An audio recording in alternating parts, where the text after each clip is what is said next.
Hey friends, this is Manju and once again welcome back to my channel. I hope you all are doing great. भाई यहाँ north में तो ना भाई आप देख सकते हैं कितनी कड़ाके वाली ठंड जिसे कहते हैं ना, बिल्कुल हड्डियाँ आपकी गल जाएं ऐसी वाली ठंड पड़ रही है यहाँ तो।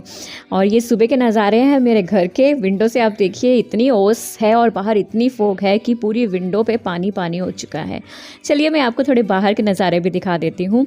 बिल्कुल ज़ीरो विजिबिलिटी है, पता नहीं बच्चे इतनी ठंड में स्कूल कैसे जाते हैं। तो एज़ यू कैन सी बहुत बुरी हालत है और यही कारण है कि मैं इतनी देर से वीडियो शूट कर ही नहीं रही थी। और ठंड में ना इतनी ज़्यादा लेज़ीनेस हो जाती है कि आपका कोई भी एक्स्ट्रा काम करने को बिल्कुल मन नहीं करता, और यही हाल मेरा कुछ था। तो बहुत हिम्मत करके आज मैंने कोशिश करी है वीडियो बनाने की। और तो चलिए सबसे पहले किचन से शुरुआत करते हैं हम लोग। तो यहाँ पे मैं फ़िलहाल लड्डू गोपाल जी के लिए दूध गर्म कर रही हूँ क्योंकि बहुत ठंड है, उनको भी गर्मा गर्म दूध पिलाते हैं और दूध थोड़ा ज़्यादा गर्म हो गया है मुझे लग रहा है। तो चलिए थोड़ा सा उसको नॉर्मल टेम्परेचर पे कर लेते हैं।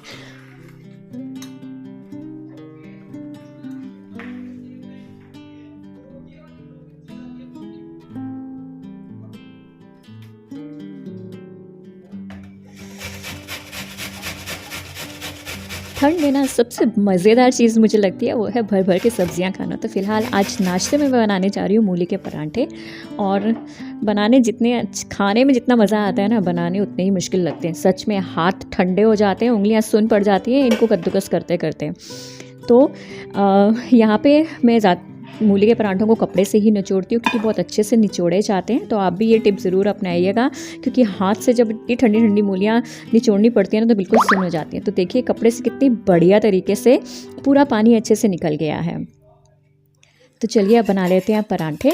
मूली के परांठे मुझे पता है, मैं यहाँ पे कोई रेसिपी शेयर नहीं करूँगी, आप सभी को आते हैं, मुझसे बढ़िया ही आते होंगे। तो मैं यहाँ पे सिर्फ आपको यही बता रही हूँ कि मैं मूली के परांठे में नमक कभी भी डाल के नहीं रखती पहले से ही। पहले नमक इस तरह से आप लगा लीजिए, उसके बाद फिलिंग कीजिए और फिर फिलिंग के ऊपर थोड़ा सा हल्का सा फिर से नमक डाल लीजिए। जैसे अगर आप रोज़ बनाएंगे तो आपको आइडिया आ जाएगा आपको कितना नमक डालना है। तो बस ऐसे बनाने से आपकी मूलियाँ कभी भी पानी नहीं छोड़ेंगी, परांठा बहुत बढ़िया बनेगा, आपको बेलने में भी कोई दिक्कत नहीं आएगी। ये टिप जो है ना आप ज़रूर अपनाइएगा नेक्स्ट टाइम जब भी मूली के परांठे बनाएंगे। तो सारा किचन का काम हो चुका है, नाश्ता पानी एवरीथिंग इज़ डन। और ठंड बहुत है तो इसलिए चलिए अब थोड़ा गर्मा गर्म पानी पी लेते हैं। तो कोशिश रहती है कि पानी गर्म पिया जाए क्योंकि अंदर गर्मी मिलती है। तो यहाँ पे मैं ग्रीन टी बना रही हूँ अपने लिए। Actually this is not exactly a green tea, ये एक कावा है और बहुत ही बढ़िया टेस्ट है इसके अंदर, इतने अच्छे हर्ब्स हैं और ये नमकीन है पीने में। तो this is detox green tea. Actually एक कावे जैसा टेस्ट आता है इसके अंदर, तो मुझे तो ये बहुत बढ़िया लगता है। तो दिन का 1 कप तो मैं ज़रूर पी ही लेती हूँ।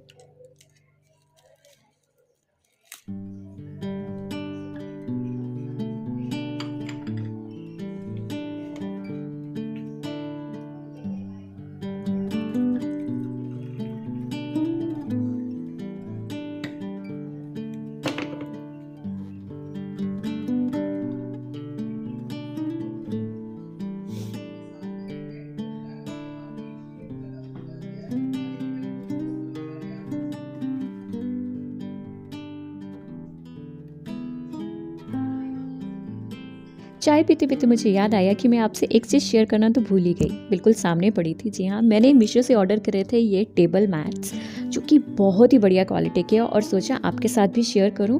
इतनी अच्छी क्वालिटी मुझे इनकी लगी और साइज़ भी बहुत ही बढ़िया है। ये मेरी पहली परचेज़ है कुछ इस तरह के मैट्स की और I am completely satisfied and happy from this purchase. तो मैं आपको बताती हूँ, ये टोटल 4 मैट्स हैं ऐसे सेम साइज़ के और जूट से बने हुए हैं और बहुत ही फाइन सॉफ्ट फैब्रिक है जूट का, और साइज़ भी बहुत ही बढ़िया है, बहुत छोटे नहीं है। मैं आपको अभी मेजर भी करके दिखाती हूँ। मुझे पता है कि जब हम ऑनलाइन चीज़ लेते हैं तो हमेशा ये कन्फ्यूजन दिमाग में रहती है कि दिखती बड़ी है बट आती छोटी है। तो चलिए इस प्रॉब्लम को भी ख़त्म कर देते हैं। तो एज़ यू कैन सी कि ऑलमोस्ट 13 इंच के ये मैट्स हैं जो कि एक सफिशेंट साइज़ है अगर आप इसको अपने डाइनिंग टेबल पे या सेंटर टेबल पे रखना चाहते हैं। तो मैंने इसको फ़िलहाल एक को तो सेंटर टेबल पे रखा है, तो चीज़ें भी रख कर देख लेते हैं कि किस तरह से लगती है। मुझे लगता है कोई भी डार्क चीज़ या कोई भी अच्छा बेस है, ये किसी भी चीज़ को उठाने के लिए बहुत ही अच्छे अट्रैक्टिव लगे थे मुझे, बहुत ही सुंदर।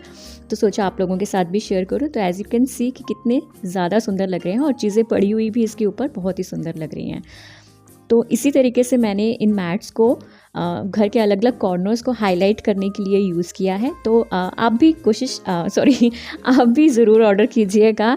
मुझे तो बहुत खूबसूरत लगे, वीडियोस में यूज़ कर सकते हैं। अगर आप वीडियोस बनाते हैं तो कटिंग चॉपिंग के लिए इसको नीचे रख सकते हैं। मैंने तो अपने जिन जिन कॉर्नर्स को हाईलाइट करना था वहाँ इनको यूज़ किया है।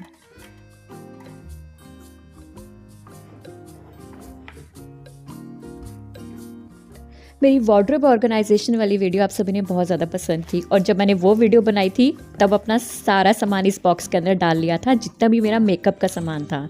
और तब से लेकर यू वॉन्ट बिलीव ये इसी के अंदर पड़ा है। चीज़ें निकालती हूँ, लगाती हूँ और वापस इसी में डाल देती हूँ, क्योंकि मुझे इसके लिए चाहिए था एक बहुत ही कॉम्पैक्ट सा ऑर्गेनाइज़र। तो वो मुझे फाइनली मिल गया है। चलिए आपको दिखाती हूँ।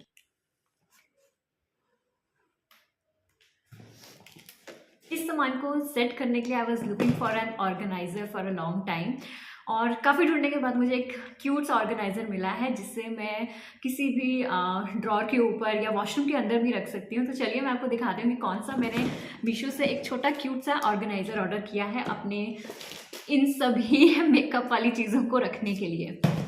एंड फाइनली इतना ढूंढने के बाद आई गॉट दिस। बहुत ही क्यूट सा ऑर्गेनाइज़र है, बहुत ही कॉम्पैक्ट सा ऑर्गेनाइज़र है और मुझे बहुत बढ़िया लगा। बहुत ज़्यादा सामान तो नहीं है, बट जितना भी है मुझे लगता है इसके अंदर आराम से पूरा आ जाएगा। और सबसे क्यूट चीज़ जो मुझे इसके लगी है वो है इसके ये ड्रॉर्स। तो इसके अंदर जितनी भी लिपस्टिक्स हैं आपकी, जितनी भी इंपॉर्टेंट छोटी छोटी चीज़ें जो हैं वो इसके अंदर आराम से आ सकती हैं।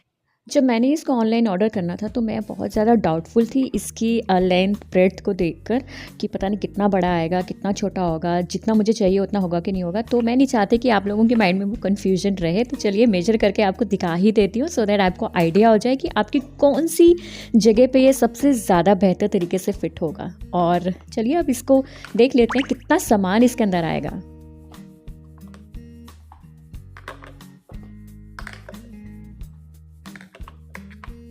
I am a big fan of serums. मुझे क्रीम्स से ज़्यादा सीरम्स पसंद है, तो इसलिए मेरे पास बहुत सारे सीरम्स हैं।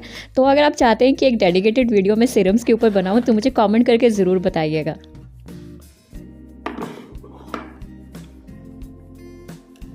Actually 2 years back I got pigmentation on my face. तो पिछले 2 सालों से मैं उसके लिए मतलब मैंने बहुत कुछ ट्राई किया, होम रेमेडीज़, होम्योपैथिक, सब कुछ ट्राई किया, एंड वो सेटिस्फैक्ट्री रिजल्ट्स मुझे किसी भी चीज़ से नहीं मिल रहे थे। Then I did a lot research on skin, और फाइनली मुझे एक स्किन का साइंस समझ में आया और वो इंग्रेडिएंट समझ में आए जो कि मुझे अपनी इस स्किन कंसर्न स्पेशली पिगमेंटेशन के लिए चाहिए था।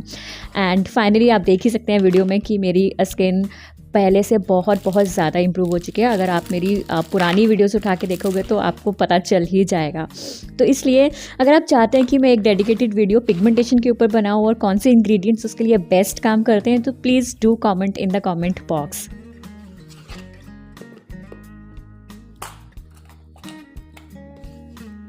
तो सारे एरियाज़ फिल हो चुके हैं। अब रहती है ऊपर वाली जगह, तो वहाँ पे आप एज़ पर योर नीड और रिक्वायरमेंट उसको फिल कर सकते हैं। मैंने यहाँ पे ज्वेलरी बॉक्सेस रखे हैं, और आप चाहें तो कुछ कॉम्स और ऐसे ही चीज़ें भी रख सकते हैं, अपने डीओस रख सकते हैं जो आपको डेली बेसिस पे चाहिए।